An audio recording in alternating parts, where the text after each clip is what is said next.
Price Lord. Praise Lord. സ്തോത്രം. Hallelujah. Praise Lord. Praise Lord. Hallelujah.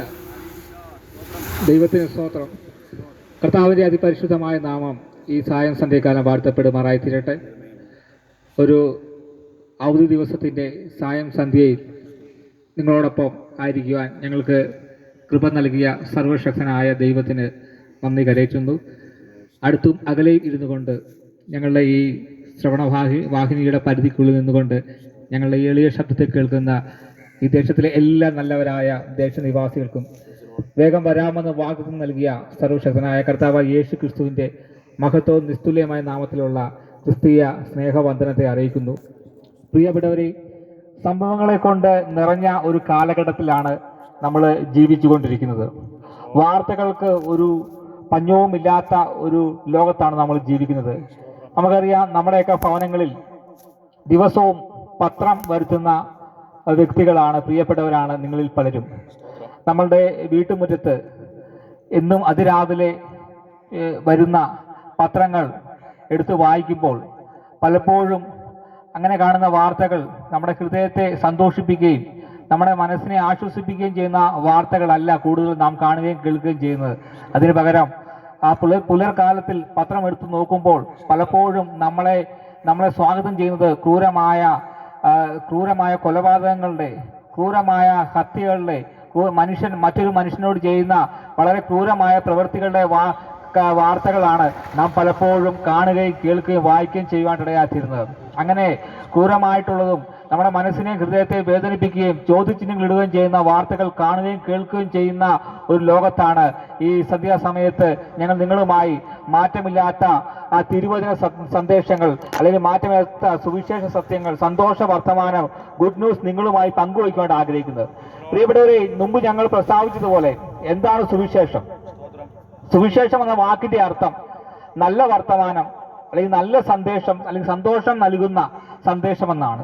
വളരെ വേദനയും ഹൃദയത്തിന് വളരെ നീറ്റലും നൽകുന്ന വാർത്തകൾ കാണുകയും കേൾക്കുകയും ചെയ്യുന്ന ഈ ഒരു പരിസ്ഥിതിയിൽ തുടർന്നുള്ള അല്പസമയങ്ങൾ നിങ്ങളുടെ ഹൃദയത്തിനും നിങ്ങളുടെ മനസ്സിനും സന്തോഷം നൽകുന്ന, ആശ്വാസം നൽകുന്ന, ഹൃദയത്തിലെ ചോദ്യചിഹ്നങ്ങൾക്ക് ഒരു വിരാമം ഇടുന്ന ഒരു സന്തോഷ വർത്തമാനമാണ് നിങ്ങളുമായി പങ്കുവയ്ക്കുവാൻ ആഗ്രഹിക്കുന്നത്. എന്താണ് ആ സന്തോഷ വർത്തമാനം? ആ സന്തോഷ വർത്തമാനത്തിന് വിശുദ്ധ ബൈബിൾ കൊടുത്തിരിക്കുന്ന നിർവചനം എന്ന് പറയുന്നത് സുവിശേഷം എന്നാണ്. സ്തോത്രം. എന്താണ് സുവിശേഷം? സുവിശേഷം എന്നാൽ ദാവീദിന്റെ സന്തതിയായി ജനിച്ച് മരിച്ച അടക്കപ്പെട്ട് ഉയർത്തെഴുന്നേറ്റ കർത്താവായ യേശു ക്രിസ്തുവിനെ ഓർത്തുകൊള്ളുക. അതാകുന്നു ഞങ്ങൾ സുവിശേഷം എന്നാണ് വിശുദ്ധ ബൈബിളിൽ രേഖപ്പെടുത്തിയിരിക്കുന്നത്. അപ്പൊ കർത്താവായ യേശു ക്രിസ്തുവിന്റെ ജനനം, ജീവിതം, മരണം, പുനരുദ്ധാനം എന്നീ കാര്യങ്ങളെ ഓർക്കുകയും അതിനെക്കുറിച്ച് പ്രസ്താവിക്കുകയും മനുഷ്യരോട് പ്രസ്താവിക്കുകയും ചെയ്യുന്നതിനെയാണ് സുവിശേഷം എന്ന് പറയുന്നത്. പ്രിയപ്പെട്ടവരെ, എന്തുകൊണ്ടാണ് കർത്താവായ യേശു ക്രിസ്തുവിന്റെ ജീവിതം, ആ സുവിശേഷം ഇത്രയും പങ്കുവയ്ക്കപ്പെടേണ്ടതിന്റെ ആവശ്യകതയെക്കുറിച്ചാണ് ഈ പകൽക്കാലം, ഈ സായം സന്ധ്യക്കാൽ നിങ്ങളുമായി ഞങ്ങൾ അല്പസമയം പങ്കുവയ്ക്കുവാൻ ആഗ്രഹിക്കുന്നത്. അതാണ് ഞാൻ നേരത്തെ നിങ്ങളോട് പറഞ്ഞത്. നമ്മുടെ ഹൃദയത്തിനും മനസ്സിനും സങ്കടവും വിഷമവും നൽകുന്ന വാർത്തകൾ നിരന്തരമായി കേൾക്കുകയും വായിക്കുകയും ചെയ്യുന്ന ആ സാഹചര്യത്തിൽ നമ്മുടെ ഹൃദയത്തിന് സന്തോഷം നൽകുന്ന, മനസ്സിന് ആശ്വാസം നൽകുന്ന, പ്രത്യാശ നൽകുന്ന ആ സുവിശേഷ സത്യങ്ങൾ കർത്താവായ യേശു ക്രിസ്തുവിൽ കൂടെ പങ്കുവയ്ക്കപ്പെടുമ്പോഴാണ് നിങ്ങളുടെ ഹൃദയത്തിന് ആശ്വാസവും സ്നേഹവും നൽകപ്പെടുവാൻ ഇടയായിത്തീരുന്നത്. പ്രിയപ്പെട്ടവരെ, ഇന്നേക്ക് 2025 വർഷങ്ങൾക്ക് മുമ്പ് കർത്താവായ യേശു ക്രിസ്തു പാലസ്തീനിൽ ജനിക്കപ്പെടുവാൻ ഇടയായിത്തീർന്നു. തന്റെ 33 വയസ്സ് വരെയുള്ള ഐഹിക ശുശ്രൂഷ കാലഘട്ടത്തിൽ കർത്താവ് ഒരുപാട് പ്രവർത്തികൾ ചെയ്യുവാൻ ഇടയായിത്തീർന്നു. മരിച്ചവരെ ഉയർപ്പിക്കുവാൻ ഇടയായിത്തീർന്നു. ജന്മന അന്ധരായിട്ടുള്ള വ്യക്തികൾ കാഴ്ച കൊടുക്കുവാൻ ഇടയായിത്തീർന്നു. ജന്മന തളർന്നു കിടക്കുന്ന വ്യക്തികൾക്ക് അവൻ എഴുന്നേൽപ്പിച്ച് അവർ നടക്കുവാൻ ഇടയാക്കി തീർത്തു. എന്നാൽ തന്റെ അടുക്കൽ വരുന്ന ഓരോ വ്യക്തികളെയും യേശു സൗഖ്യം നൽകി പറഞ്ഞു വിട്ടപ്പോൾ കർത്താവായ യേശു ക്രിസ്തു ഒരു മനുഷ്യന്, അല്ലെങ്കിൽ മാനവ കുലത്തിന് നൽകിയ ഏറ്റവും വലിയ സന്തോഷം എന്ന് പറയുന്നത്, ഏറ്റവും വലിയ രക്ഷ എന്ന് പറയുന്നത് കുരുടനെ സൗഖ്യമാക്കിയതോ മരിച്ചവർ ഉയർത്തുകയോ അല്ല, മറിച്ച് അവൻ നിത്യമായ ഒരു ജീവിതം, സ്വന്തം നിത്യമായ ഒരു രക്ഷ, നിത്യത നൽകിയതാണ്. ഹല്ലേലൂയ. കർത്താവായ യേശു ക്രിസ്തു മനുഷ്യവംശത്തിന് നൽകിയ, അല്ലെങ്കിൽ മനുഷ്യർക്ക് നൽകിയ ഏറ്റവും വലിയ രക്ഷ എന്ന് പറയുന്നത്, ആ രക്ഷ സുവിശേഷീകരിക്കുന്നതാണ്. ആ രക്ഷ മാനവരോട് സുവിശേഷീകരിക്കുന്നതാണ്. വിളിച്ചു പറയുന്നതിനെയാണ് സുവിശേഷം എന്ന് പറയുന്നത്, സന്തോഷ വർത്തമാനം എന്ന് പറയുന്നത്. അതുകൊണ്ട് വിശുദ്ധ ബൈബിളിന്റെ അടിസ്ഥാനത്തിൽ ഞങ്ങൾ ഒരു കാര്യം വിളിച്ചു പറയട്ടെ, ഈ സന്ധ്യാസമയത്ത് മറ്റൊരുത്തരിൽ രക്ഷയില്ല. നാം രക്ഷിക്കപ്പെടുവാൻ ആകാശത്തിന് കീഴിൽ മനുഷ്യരുടെ ഇടയിൽ നൽകപ്പെട്ട ഒരു നാമം മാത്രമേ ഉള്ളൂ. നസറായനായ കർത്താവ് യേശു ക്രിസ്തുവിന്റെ നാമം മാത്രമാണ്. സ്തോത്രം. ആ നാമത്തിലൂടെ രോഗസൗഖ്യമുണ്ട്. ആ നാമത്തിലൂടെ നമ്മുടെ ജീവിതത്തിലെ പ്രതിസന്ധികൾക്ക് പരിഹാരമുണ്ട്. ഇതിനെല്ലാം ഉപരി ആ നാമത്തിൽ വിശ്വസിക്കുവാൻ തയ്യാറാകുമ്പോൾ മരണാനന്തരം നമുക്ക് നിത്യമായ ഒരു ജീവനം ലഭിക്കപ്പെടുവാൻ ഇടയായിത്തീരും. ഹല്ലേലൂയ. കർത്താവായ യേശുക്രിസ്തുവിന്റെ പരസ്യ ജീവിത കാലഘട്ടത്തിൽ ഞാൻ നേരത്തെ സൂചിപ്പിച്ചതുള്ളൂ, ഒരുപാട് വ്യക്തികൾ, ഒരുപാട് മനുഷ്യർ യേശുവിന്റെ അടുക്കിലേക്ക് വരുവാൻ ഇടയായിത്തീർന്നു. ആ ഒരു ആശ്രയമില്ലാത്ത മനുഷ്യർക്ക്, എല്ലാവരും തഴയപ്പെട്ട മനുഷ്യർക്ക് ഒരു അഭയ കേന്ദ്രമായിരുന്നു കർത്താവായ യേശു ക്രിസ്തു എന്ന് പറയുന്നത്. കർത്താവിന്റെ ഐഹിക ജീവിത കാലഘട്ടത്തിൽ കർത്താവിന്റെ അടുക്കൽ വിശ്വാസത്തോടെ വന്നവർക്ക് രോഗത്തിന് സൗഖ്യം ലഭിക്കാൻ ഇടയായിത്തീർന്നു. കാഴ്ചയില്ലാത്തവരെ കാഴ്ച ലഭിക്കാൻ ഇടയായിത്തീർന്നു. മരിച്ചവരെ വിശ്വാസത്താൽ ഉയർത്തെഴുന്നേൽപ്പിക്കുന്ന ആ ഒരു സാഹചര്യം വരെ കർത്താവായ യേശു, രക്ഷ വരെ കർത്താവായ യേശു ക്രിസ്തുവിന്റെ ആ ശുശ്രൂഷ ഉണ്ടായിരുന്നു. ഈ പകൽക്കാലം, ഈ രാത്രിക്കാലം ഞാൻ നിങ്ങളോട് വിളിച്ചു പറയാൻ ആഗ്രഹിക്കുന്നത്, പ്രിയപ്പെട്ടവരെ, നിങ്ങളും ഏത് വിഷയത്താലാണ് ഭാരപ്പെടുന്നത്, ഏത് പ്രയാസത്താലാണ് ആയിരിക്കുന്നത്, ആ യേശുവിൽ വിശ്വസിക്കാൻ തയ്യാറായാൽ എന്റെ പ്രശ്നത്തിന്, എന്റെ പ്രതിസന്ധികൾക്ക് യേശു പരിഹാരം നൽകുമെന്ന് നിങ്ങൾ ഹൃദയം കൊണ്ട് വിശ്വസിക്കാൻ തയ്യാറായാൽ നിങ്ങളുടെ എത്ര വലിയ പ്രശ്നത്തിലും കർത്താവായ യേശു ക്രിസ്തുവിൽ കൂടെ പരിഹാരം ലഭിക്കുവാൻ ഇടയാത്തരും. അതുകൊണ്ടാണ് ദൈവത്തിന്റെ വചനം ഇങ്ങനെ വിളിച്ചു പറയുന്നത്, വിശ്വസിച്ചാൽ ദൈവത്തിന്റെ മഹത്വം കാണുമെന്ന് പറയുന്നത്. ഈ പകൽക്കാലം പ്രിയപ്പെട്ടവരെ, നിങ്ങൾ ഏത് പ്രശ്നത്തിനും കർത്താവായ യേശു ക്രിസ്തുവിൽ പരിഹാരമുണ്ട്. ആ കർത്താവിൽ വിശ്വസിക്കാൻ തയ്യാറായാൽ ആ യേശുവിന്റെ മഹത്വം നിങ്ങളുടെ ജീവിതത്തിൽ നിങ്ങൾക്ക് അനുഭവിച്ചറിയാനായിട്ട് സാധിക്കും. സ്തോത്രം. പ്രിയപ്പെട്ടവരെ, ഞാൻ നേരത്തെ പറഞ്ഞതുപോലെ സംഭവങ്ങളെ കൊണ്ട് നിറയുന്ന ഈ കാലഘട്ടത്തിൽ, വാർത്തകൾക്ക് ഒരു പഞ്ഞമില്ലാത്ത ഈ കാലഘട്ടത്തിൽ നാം കേൾക്കുകയും കാണുകയും ചെയ്യുന്ന വാർത്തകളിൽ ഏതാണ്ട് 80% നമ്മുടെ ഹൃദയത്തെ, മനസ്സിനെ അസ്വസ്ഥപ്പെടുത്തി വലിയ ചോദ്യചിഹ്നങ്ങൾ ഇടുന്ന ഈ ഒരു വാർത്തയുടെ പശ്ചാത്തലത്തിലാണ് നിങ്ങൾക്കുള്ള നിത്യമായ രക്ഷയെ പ്രസ്താവിക്കപ്പെടുന്ന ആ സുവിശേഷത്തെ നിങ്ങളുമായി പങ്കുവയ്ക്കാൻ ആഗ്രഹിക്കുന്നത്. എന്താണ് സുവിശേഷം? എന്താണ് സുവിശേഷം? നല്ല സന്ദേശം, നല്ല സന്തോഷ വാർത്ത എന്ന് പറയുവാൻ ഇടയായിത്തീരുന്നത്. നമുക്കറിയാം, ഒരു മനുഷ്യന്റെ ജീവിത കാലഘട്ടം എന്ന് പറയുന്നത് ദൈവവചന പ്രകാരം, ബൈബിൾ പ്രകാരം ഏറെയായാൽ 70 അല്ലെങ്കിൽ 80 സംവത്സരമാണ്. അത് കഷ്ടവും നഷ്ടവും വേദനയും പ്രയാസവും നിറഞ്ഞാണ് വിശുദ്ധ ബൈബിൾ സാക്ഷ്യപ്പെടുത്തുന്നു. എന്നാൽ 70 80 വയസ്സ് വരെയുള്ള ജീവിതം നാം ഈ ഭൂമി ജീവിച്ചതിന് ശേഷം നമ്മൾ മരണപ്പെട്ട്, ഭൗതികമായി മരണപ്പെട്ട് ഈ ലോകത്ത് നിന്ന് മാറ്റപ്പെടുവാൻ ഇടയായിത്തീർന്നു. എന്നാൽ വിശുദ്ധ ബൈബിൾ ഇങ്ങനെ പ്രസ്താവിക്കപ്പെടുന്നു, ഒരു മനുഷ്യൻ മരിച്ചതിന് ശേഷവും അവനിൽ വിലയുള്ളതായിട്ടുള്ള നിത്യമായ ഒരു ആത്മാവുണ്ടെന്ന് വിശുദ്ധ ബൈബിൾ നമ്മൾ സാക്ഷ്യപ്പെടുത്തുന്നു. പ്രിയപ്പെട്ടവരെ, ഒരു ചെടി നശിച്ചു പോകുന്നത് പോലെ, ഒരു മൃഗം ഇല്ലാതായി തീരുന്നത് പോലെ നശിക്കപ്പെടുന്ന ഒരു വ്യക്തിയല്ല മനുഷ്യൻ എന്ന് പറയുന്നത്. എന്നാൽ മനുഷ്യന്റെ മരണത്തിന് ശേഷം മുഴു ലോകത്തെക്കാൾ ദൈവം വിലമതിക്കുന്ന, മുഴു ലോകത്തെക്കാൾ ദൈവവചനം വിലമതിക്കുന്നതായി കാണപ്പെടുന്ന അവന്റെ ആത്മാവ് നശിക്കാതിരിക്കുക എന്നുള്ളതാണ് ദൈവം ഒരു മനുഷ്യനെ കുറിച്ച് ആഗ്രഹിക്കുന്ന ഏറ്റവും വലിയ കാര്യമെന്ന് പറയുന്നത്.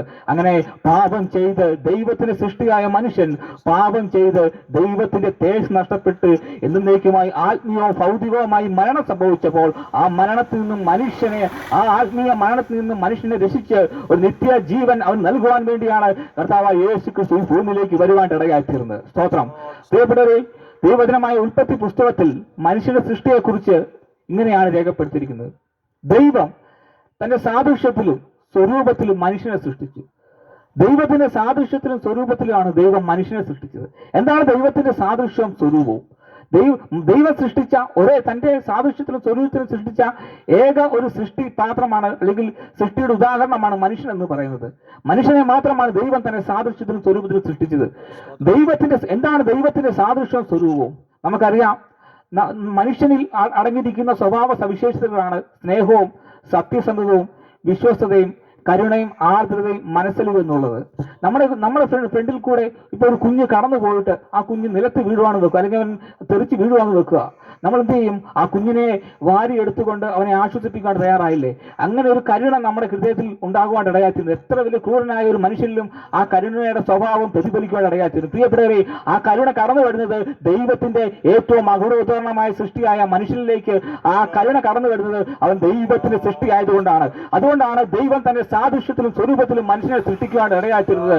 തന്റെ സാദൃശ്യത്തിലും സ്വരൂപത്തിലും മനുഷ്യനെ സൃഷ്ടിക്കുക എന്ന് പറഞ്ഞാൽ ദൈവത്തിന്റെ എല്ലാവിധ നല്ല ഗുണങ്ങളും, സ്നേഹം, സത്യസന്ധത, പരോപകാരം, അതുപോലെയുള്ള എല്ലാ ദൈവത്തിൻ്റെതായ നല്ല ഗുണങ്ങളും മനുഷ്യനിലേക്ക് പകരപ്പെട്ടതാണ് ദൈവം മനുഷ്യനെ സൃഷ്ടിക്കാൻ ഇടയാക്കിയിരുന്നത്. എന്നാൽ ദൈവവചന പ്രകാരം പാപം ചെയ്ത് ദൈവ തേജസ് നഷ്ടപ്പെട്ട മനുഷ്യനിൽ നിന്നും ദൈവദത്തമായ ഈ നല്ല ഗുണങ്ങളൊക്കെ കൈമോശം വരുവാനിടയായിത്തീർന്നു. അവന്റെ ദൈവദത്തമായ നല്ല ഗുണത്തെക്കാൾ കൂടുതലായി പാപം ചെയ്ത മനുഷ്യനെ പാപ സ്വഭാവങ്ങൾ ഭരിക്കപ്പെടുവാനിടയായിത്തീർന്നു. അതിനുദാഹരണമാണ് നാം കുറച്ചു മുമ്പേ കണ്ട വാർത്തകളൊക്കെ കാണുവാനിടയായിത്തീർന്നത്. പ്രിയപ്പെട്ടവരെ, മദ്യം നൽകാൻ അല്ലെങ്കിൽ മയക്കുമരുന്ന് വാങ്ങുവാൻ പണം നൽകാത്തതിന്റെ പേരിൽ സ്വന്തം മാതാപിതാക്കളെ ക്രൂരമായി കൊലപ്പെടുത്തുന്ന മക്കളുടെ വാർത്തകൾ നാം കാണുകയും കേൾക്കുകയും ചെയ്യും. നിരന്തരമെന്നോണം കാണുകയും കേൾക്കുകയും ചെയ്യുന്നു. ഒരാഴ്ചക്കാലം മുഴുവൻ വളർത്തി വലുതാക്കിയ മാതാപിതാക്കളെ നിർദാക്ഷിണ്യം അനാഥ മന്ദിരങ്ങൾക്ക് തള്ളപ്പെടുന്ന മക്കളുടെ എണ്ണം കൂടി വരുന്ന ഈ കാലഘട്ടത്തിൽ ഞാൻ നിങ്ങളോട് ചോദിക്കുകയാണ്, മനുഷ്യൻ എന്തുകൊണ്ടാണ് ഇത്തരത്തിലുള്ള മൃഗീയമായ പ്രവൃത്തികൾ ചെയ്യുന്നത്?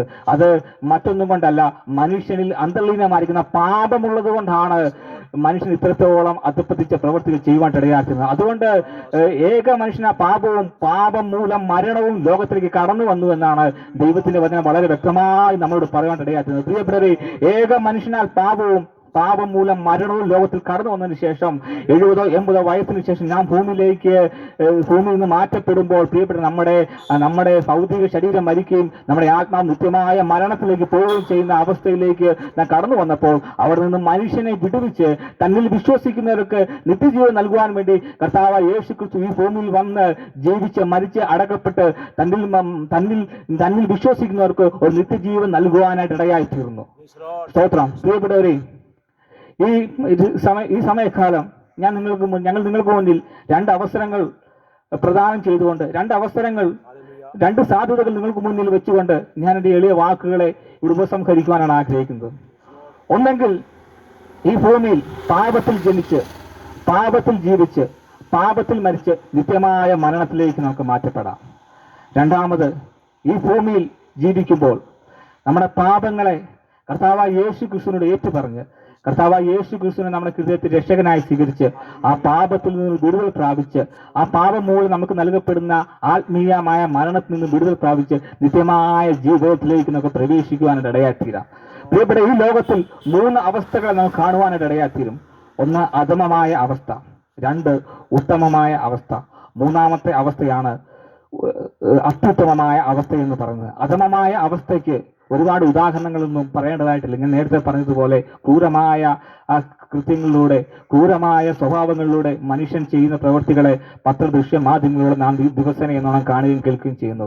എന്നാൽ അതിൽ നിന്ന് വ്യത്യസ്തമായി ഉത്തമമായ അവസ്ഥ എന്താണെന്ന് ചോദിച്ചു കഴിഞ്ഞാൽ അതാണ് രക്ഷയ്ക്ക് വേണ്ടി ഞങ്ങൾ നിങ്ങൾക്ക് പറയുന്ന മാർഗം.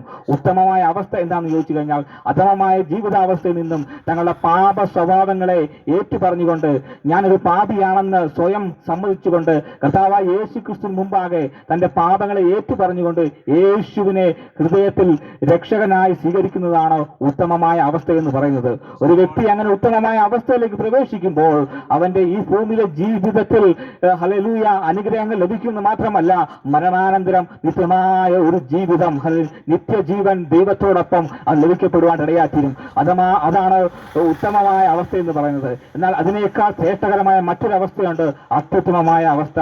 അത് വിട്ടുപിരിഞ്ഞ് ക്രിസ്തുവിനോട് ചേരുമ്പോഴുള്ള അവസ്ഥയാണ്. എന്ന് പറഞ്ഞാൽ ഈ ഭൂമിയിലെ മരണത്തിന് ശേഷം കർത്താവായ യേശു ക്രിസ്തുവിന്റെ സന്നിധിയിലേക്ക് നാം ചേർക്കപ്പെടുമ്പോൾ നമുക്ക് ലഭിക്കുന്ന നിത്യജീവനാണ് ആ അത്യുത്തമമായ അവസ്ഥ എന്ന് പറയുന്നത്. പ്രിയപ്പെട്ടവരെ, ഈ അത്യുത്തമമായ അവസ്ഥ പ്രാപിക്കുവാൻ നാം ഈ ഭൂമിയിൽ ജീവിച്ചിരിക്കുമ്പോൾ മാത്രമേ ഉള്ളൂ നമുക്ക് അവസരമെന്നുള്ള കാര്യം കൂടെ ഞാൻ വളരെ വ്യക്തമായി നിങ്ങളോട് ഓർമ്മിപ്പിക്കുകയാണ്. കർത്താവായ യേശു ക്രിസ്തു ഈ ഭൂമിയിൽ ജനിച്ച് ജീവിച്ച് മരിച്ച് അടക്കപ്പെട്ട് മനുഷ്യരുടെ പാപങ്ങൾക്ക് പരിഹാരമായി ഉയർത്തെഴുന്നേറ്റ് സ്വർഗത്തിലേക്ക് ആരോഹണം ചെയ്തപ്പോൾ, സ്വർഗത്തിലേക്ക് പിതാവായ ദൈവത്തിന്റെ അടുക്കലേക്ക് കയറിപ്പോയപ്പോൾ ഇങ്ങനെ പറഞ്ഞ ഒരു കാര്യമുണ്ട്, ഞാൻ പോയതുപോലെ തന്നെ വീണ്ടും വരും, ഞാൻ പോയതുപോലെ തന്നെ വീണ്ടും വരും. അത് പ്രിയപ്പെട്ടവരെ, ഈ ലോകം ഇനി കാണുവാനിരിക്കുന്ന ഏറ്റവും വലിയ കാര്യം എന്ന് പറയുന്നത് ഏതെങ്കിലും രാഷ്ട്രീയപരമായിട്ടുള്ള കാര്യമല്ല, മറിച്ച് കർത്താവായ യേശു ക്രിസ്തുവിന്റെ 2ാമത്തെ മധ്യാകാശ വരവാണ്. സ്തോത്രം.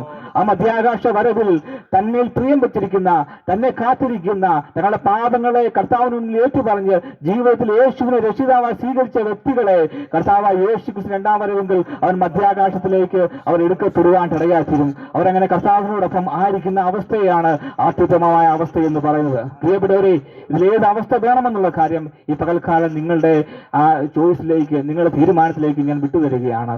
അത്യുത്തമമായ അവസ്ഥ കർത്താവായ യേശു ക്രിസ്തുവിൽ കൂടെ പാപങ്ങൾ പരിഹരിക്കപ്പെട്ട് ഈ ഭൂമിയിലെ ജീവിതത്തിന് ശേഷം നിത്യമായ ഒരു ജീവിതം ലഭിക്കപ്പെടണമെന്ന് നിങ്ങൾ ആഗ്രഹിക്കുന്നെങ്കിൽ, ഈ ഭൂമിയിലെ ജീവിതത്തെ എന്നെ കേട്ടുകൊടുക്കുന്ന പ്രിയപ്പെട്ടവരെ, നിങ്ങൾ ആ ഇരിക്കുന്ന ഇരിപ്പിൽ എവിടെയാണോ, ഭവനത്തിലുള്ളതാണെങ്കിൽ ഏത് സാഹചര്യത്തിലാണോ, അവിടെ ആ ഇരിക്കുന്ന ഇരിപ്പിൽ നിന്നുകൊണ്ട് ഞങ്ങളുടെ ഈ വാക്കുകൾക്കുള്ള പ്രതികരണം എന്നോണം, കർത്താവായ യേശുവേ, ഞാനൊരു പാപിയാണെന്ന് എൻ്റെ ഹൃദയത്തിൽ ഏറ്റു പറഞ്ഞുകൊണ്ട് എൻ്റെ പാപത്തെ ഞാൻ അങ്ങേക്ക് മുന്നിൽ ഏറ്റു പറയുന്നു.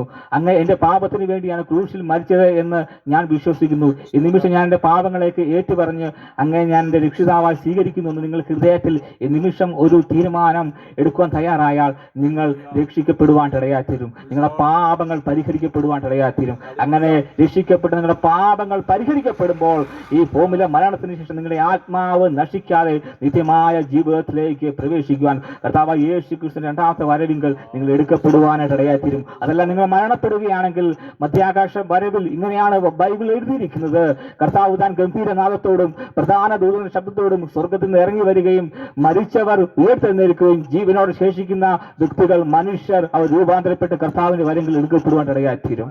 പ്രിയപ്പെട്ടവരെ, ആ മധ്യാകാശ വരവുകൾ കൈവിടപ്പെടാതിരിക്കാൻ ഈ ഭൂമിയിലെ ജീവിത കാലഘട്ടത്തിൽ കർത്താവായ യേശു ക്രിസ്തുവിനെ സ്വന്തം പാപങ്ങളെ ഏറ്റുപറഞ്ഞ് രക്ഷിതാവായി സ്വീകരിക്കുമ്പോഴാണ് അവൻ കൈവിടപ്പെടാതെ അവന്റെ ജീവൻ നിത്യതയിലേക്ക് പ്രവേശിക്കുവാൻ ഇടയായിത്തീർന്നത്. ദൈവം നിങ്ങളെ അതിന് സഹായിക്കട്ടെ എന്ന് പറഞ്ഞുകൊണ്ട് ഞാൻ വാക്കുകൾ നിർത്തുന്നു. അങ്ങനെ യേശുവിനെ ഒന്ന് രക്ഷിതാവായി സ്വീകരിച്ച് സ്വന്തം ആത്മാ നിത്യജീവനിലേക്ക് ഉറപ്പുവരുത്തുവാൻ വേണ്ടി നാം ഈ ഭൂമിയിലായിരിക്കുമ്പോൾ കർത്താവ് യേശു ക്രിസ്തു മനുഷ്യവർഗത്തിന്റെ പാവപരിഹാരത്തിനായി കർത്താവ് അതിക്രൂരമായി ക്രൂശമരണത്തിന് വിധേയമായപ്പോൾ ആ യേശുവിന്റെ മരണത്തോട് താതാത്മ്യം പ്രാപിക്കുവാൻ വേണ്ടി നമ്മുടെ പഴയ പാപ സ്വഭാവങ്ങളെ ഉപേക്ഷിച്ച് യേശുവിനോടൊപ്പം ക്രൂശിക്കപ്പെടുവാൻ വേണ്ടി ജലത്തിൽ സാക്ഷീകരിച്ചുകൊണ്ട് ജലത്തിൽ സ്നാനം സ്വീകരിക്കുവാൻ തയ്യാറായാൽ നാം ഒരു പുതിയ മനുഷ്യനായി തീരുവാൻ ഇടയാത്തീരും. അങ്ങനെ ജലത്തിൽ സാക്ഷീകരിച്ച് സ്നാനപ്പെട്ട് ഒരു പുതിയ മനുഷ്യനായി തീരുമ്പോൾ നമ്മുടെ പാപങ്ങൾ പരിഹരിക്കപ്പെട്ട് നമ്മുടെ ആത്മാവ് നിത്യതയിലേക്ക് പ്രവേശിക്കുവാൻ ഇടയാത്തീരും. പ്രിയപ്പെട്ടവരെ, അതിന് നിങ്ങളെ സാധിക്കട്ടെ എന്ന് പറഞ്ഞുകൊണ്ട് എന്റെ വാക്കുകൾ ഉപസംഹരിക്കുന്നു. കർത്താവ് നിങ്ങളെല്ലാം സഹായിക്കുമാറായിത്തീരട്ടെ. ഹല്ലേലൂയ. Praise the Lord.